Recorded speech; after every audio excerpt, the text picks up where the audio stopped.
হাই everyone, আজি আপোনালোকৰ মাজত লৈ আনিছোঁ মিক্স চাটনিৰ ৰেচিপি। আহকচোন এই চাটনি কেনেকৈ বনাইছোঁ আমি চাওঁ। তো এয়া লৈছোঁ মই পুদিনা পাত, এয়া মুগ লৈছোঁ আৰু এয়া জলফাই পাত লৈছোঁ। জলফাই পাতকেইটা ডাঙৰ আছিলে, মই এনেকৈ কাটি লৈছোঁ।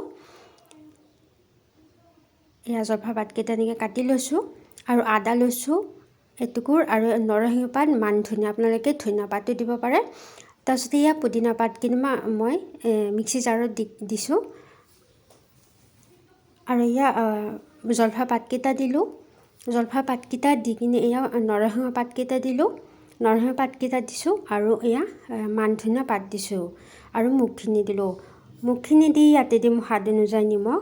আদাখিনি দিলোঁ আৰু ইয়াতে দিম সোৱাদ অনুযায়ী নিমখ দি ইয়াতে জলকীয়া দুটা দিছোঁ। জলকীয়া আপোনালোকে কম বেছি কৰিব পাৰে আৰু ইয়াত নেমুৰ ৰস অকণমান চেপি দিছোঁ এনেকৈ।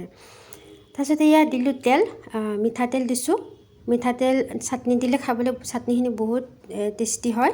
আৰু এয়া পানী অকণমান দিছোঁ। পানী দি এয়া মই গ্ৰাইণ্ড কৰিলোঁ চাটনিখিনি খাবলৈ ইমান টেষ্টি হৈছে। আপোনালোকে বাৰু বনাই খাব চাৰি চাটনি। এয়া মোৰ চাটনি ৰেডি হৈ গৈছে। ৰেচিপিটো চাই ভাল পায় যদি লাইক শ্বেয়াৰ ছাবস্ক্ৰাইব কৰিব। ৰেচিপিটো চোৱাৰ বাবে বহুত বহুত ধন্যবাদ।